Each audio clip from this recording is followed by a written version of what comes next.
Welcome to Eyewitness News, a special coverage of the Sean Diddy Combs sex trafficking and racketeering trial. Testimony wrapped up around 5 o'clock today. We heard from 2 witnesses, and we also saw that much anticipated introduction of that horrific assault video from 2016. Let's show you some of the video of some of Sean Diddy Combs' family leaving court. 6 children were in court today, seated in the second row along with his mom. He blew a kiss to them at one point, and Diddy wearing what has now been a classic look for this trial, a collared shirt and a pullover over that and some khakis. But you could see his mood change throughout the day as we first heard from the first 2 witnesses from the prosecution describing graphic detail some of these allegations of sexual escapades. That included a male prostitute that we heard from, a male escort. His testimony expected to pick back up tomorrow. Let's bring in Eyewitness News reporter Darla Miles, because Darla, you were inside today, and you want to talk about a whirlwind day, because when we started today, we didn't even have a jury yet. Not at all, and a lot of things that you mentioned just about his mood changing, what he's wearing, those are things that we did expect today. But for it to go so fast, for a federal trial to finalize a jury, do the strike process, and there was a little contention about that.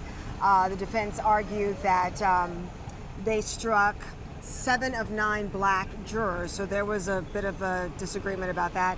Moved on past that. And so then they got to opening statements, and then we got to the first 2 witnesses for the beginning of what's going to be a really explosive and explicit trial. The first day of the Sean Diddy Combs racketeering and sex trafficking trial in the bag. Combs today wearing the same look as last week. Slacks, a sweater over a white collared shirt in a different color. His mother and children seated in the second row behind him. The 55-year-old has a team of at least 8 defense attorneys, but he's very much engaged in his own defense, at times nodding his head towards his attorney in approval or disapproval. In opening statements, federal prosecutors describing a drug-fueled world of violence, rage, and sexual abuse enabled by a trusted inner circle who they say helped Combs keep his ex-girlfriend Cassie Ventura under his power and control, forcing her to have sex with male escorts in hotel rooms for what was at first called a freak-off, but sometimes called a wild king night or hotel nights. But attorneys for Combs say there was nothing criminal about his behavior, calling this his private, personal sex life, adding what he understood was that she was a willing participant in their sex life. The very first piece of evidence introduced, an unedited version of this March 2016 surveillance video obtained by CNN at the Intercontinental Hotel in Los Angeles. An off-duty LAPD officer working security that night testifying about what Ventura told him. She was saying that she wanted to get her phone, her bag, she wanted to leave. But Combs told her, "You're not going to leave." The second witness today was an escort testifying that he participated at a freak-off at the Gramercy Park Hotel, which at one point turned violent. Testifying to the court, Mr. Combs walked over to Cassie, grabbed her by her hair, and started dragging her into the bedroom. Ventura's husband, Alex Fine, spotted outside the federal courthouse this afternoon. This just a day before she takes the stand, publicly addressing her relationship with Combs for the first time. So tomorrow morning, they will begin court with continuing and finishing up the cross-examination of the escort who was on the stand today. And then Ventura will take the stand, expected to be on the stand for the remainder of the week. And remember, she has to take frequent breaks, maybe about every hour and a half, because she's in her 3rd trimester. Right? Yeah, it's interesting when you think about just the atmosphere inside the courtroom. You were in there. Describe, what did he look like? What did you make out when you were sitting in there? You know, I've been in court since the first day back in September, and I get a lot of questions about what he looks like. Even today, my friends are like, what does he look like?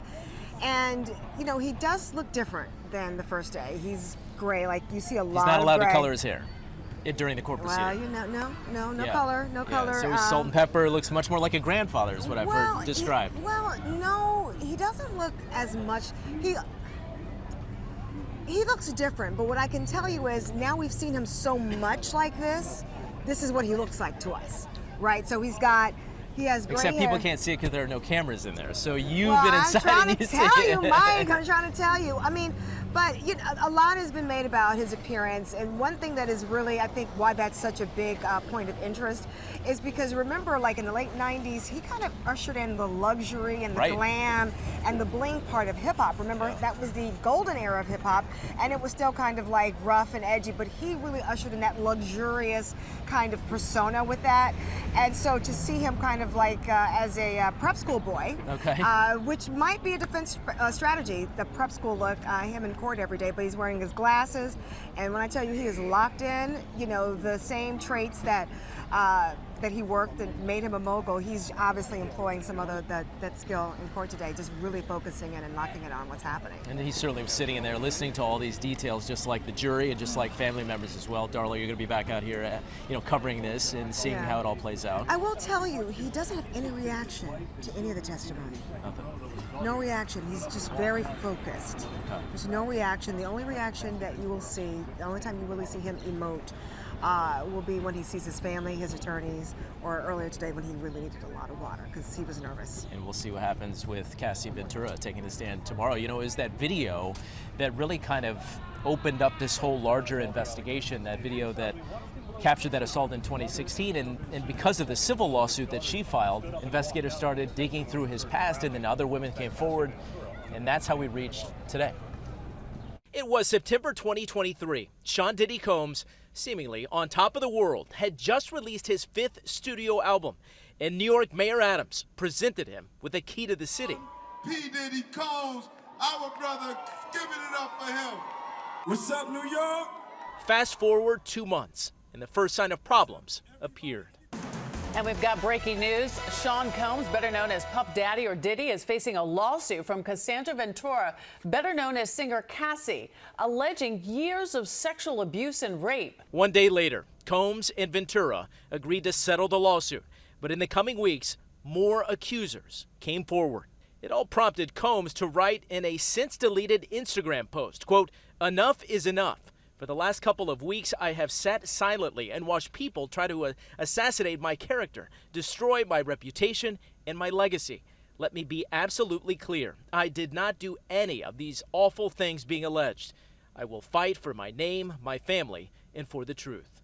But then on March 25th, 2024. Now to a developing story involving music mogul Sean Diddy Combs. Federal investigators raided his homes in Los Angeles and Miami today as part of a human trafficking investigation here in New York City. The intersection could be that some of these civil claims involve criminal charges like trafficking that don't have a statute of limitations, and that's something that the SDNY or Manhattan can investigate, and appears that they are. As investigators were building their case, a bombshell in mid-May. CNN aired this hotel surveillance video from 2016 that showed Combs kicking and dragging Ventura. Ventura's attorney today said that the gut-wrenching video has only further confirmed the disturbing and predatory behavior of Mr. Combs. 2 days later, Combs apologized. I make no excuses. My behavior on that video is inexcusable. I take full responsibility for my actions in that video. I'm so sorry. But I'm committed to be a better man each and every day. Which brings us to September 16th, 2024, 1 year after he received that symbolic key to New York City. Sean Diddy Combs arrested here in New York by federal authorities after a grand jury indictment. The charges: racketeering, conspiracy, sex trafficking, and transportation for prostitution. Combs abused, threatened, and coerced victims to fulfill his sexual desires, protect his reputation, and conceal his conduct. Mr. Combs is a fighter. He's going to fight this to the end. He's innocent. Want to bring in retired District Attorney Michael Bachner, who was also part of the defense team for Sean Diddy Combs during the shooting trial back in the early 2000s. Michael, thanks for being here. Let's talk about this video. It got so much play when it was released, and it's a horrific assault. In fact, Diddy apologized for that assault. The defense today is saying it happened. How does that sit with a jury when you see that in this type of context? You can be sure that the prosecution is going to play that tape very slowly, frame by frame, and is going to walk Cassie Ventura through it. What happened here? How did you get out of the hotel room? What was happening in the hotel room? How many times did he hit you? How did you feel like when he hit you? Did he say anything when he hit you? The defense is going to hope that this tape ends as quickly as possible and may have very few questions about the actual tape itself. It's a horrendous piece of evidence because it demonstrates the assaultive nature of the relationship. And they're just going to try and explain it away as domestic violence, but it's going to be a hard road to hoe for them. And it's hard to see, not only for family members in court, of everybody involved, but also for the jury. 8 men, 4 women, a mixture of people from Manhattan, the Bronx, Westchester. You have a social worker, a lineman. You also have a massage therapist, age ranging from in their 70s and then all the way to their 30s. What do you make of the final jury that we got just before opening statements came today? You know, it's an interesting mixture of people. It's a normal Manhattan Southern District jury. This is kind of what the poll always looks like when you pick a jury out there. You have 8 men, 4 women. I'm not so sure men are better for the defense here. I think men may actually be more difficult for the defense. And it's going to be very interesting. You have the massage therapist who has an interesting job. You know, she's involved with touching people, but knows that there's lines you can't cross. There's consent issues. You know, so it's going to be very interesting. People pull from their experiences, but this is going to be one of those cases. Who do I believe? Do I believe the credibility of the witnesses the prosecution is going to call or not? Sean Diddy Combs is charged with sex trafficking and racketeering. He's not charged with assault of Cassie Ventura, although this video, right out of the gate, jurors are seeing that. How much of a hurdle is it for prosecutors to explain the specific charges that Mr. Combs is facing, and then to figure out how you tie all that together with these charges? They've done this a lot of times. These prosecutors are extremely experienced. The judge will give them the law. You know, the bottom line is there is no federal assault like you have in state court. There is no federal domestic violence charge. They couldn't be charged with that even if they wanted to. So what they charge them with is what the federal law requires, and the court will tell them what the law is, tell them what the facts is, tell them not to speculate about what charges could have been brought, should have been brought. Just is the facts sufficient to prove the law and the facts match up here? And that's what they're going to do. This is expected to be a long trial, looking at some of the tea leaves, perhaps that are hidden within these opening statements or just out in the open. What did you make of the opening statements from a defensive point of view? How do you think they're going to try to defend them? Tenny Garagos did a very nice job in trying to take the wind out of the sails of the prosecution's at least use of this tape, which is the most horrendous piece of evidence, and basically trying to explain, you know, these are the lifestyles of the rich and famous. They're not like us, but just because they're not like us doesn't mean it's a crime. This is the type of sexual conduct they engage in. You might find it offensive, maybe you do, maybe you don't, but it's not a crime. So she did a good job in trying to deal with the salacious nature of the charges and try to explain that away and try to also demonstrate that the videotape recordings that Puffy made of these events, many of them were recorded, demonstrate, she will argue, the consensual nature of the conduct. The prosecution's perspective is they're going to say, listen to these jurors, they were beaten up. You can see this, the report, the CNN tape as we call it. This is indicative of what the relationship looked like. It was abusive, it was controlling, it was evil. And this is what Puffy did, and people hid it from him, and this is the enterprise he engaged in. Of course, circling around and swirling around all of this is the fact that this is a celebrity, a person who is at the top of his game at the point of these accusations, and you see people from all over the world taking interest in what's playing out here. How does that play inside the courtroom, though? It's a really interesting question. When we tried the case 24 years ago, our concern was that celebrity aspect of the case might be held against him. And for some people it did, and for some people it didn't. Obviously, we were lucky we had an acquittal, not lucky we worked hard. But in this type of a case, we've had R. Kelly, we've had Weinstein, we've had Epstein. Juries now have seen that even the rich and even the famous can engage in conduct that is criminal. So I don't know if the celebrity nature of it is going to play in, except for the financial motive that they're going to allege is underlying all of this. Money, money, money, that's what this case is about. Because the defense will point to the Cassie Ventura civil settlement. Correct. That she secured, and then now she's testifying in this federal case criminally. Just wrapping up, do you think that Mr. Combs will testify?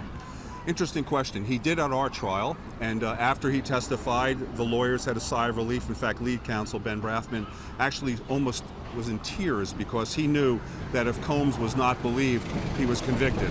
So Puffy walked away from that case unharmed. He didn't help and he didn't hurt. I don't expect he will testify at this case. There's much too much to explain. They're going to try and make their reasonable doubts through cross-examination. And there's a lot on the line. He's 55, and these charges could land him in prison for decades. Life. Yep. Yeah. This is a life sentence. All right, Michael Bachner, appreciate your perspective as My always. pleasure. We mentioned the interest in this case, not only media members from around the world, but the public also lining up this morning just to try to get a spot inside either the courtroom or the overflow room. And I'm looking over here, people are already lined up trying to get a spot inside for day 2 as we make a pivot now to the second day of testimony. Again, we expect to hear from the cross-examination of the defense, to that male escort, and then the much anticipated testimony of then-girlfriend Cassie Ventura. You can follow ABC News and ABC7NY for all the coverage, including a real-time blog of the developments coming out of court here at 500 Pearl Street on the 26th floor where Sean Diddy Combs is on trial for sex trafficking and racketeering. From all of us here at Eyewitness News, I'm Mike Marza. Thanks for watching.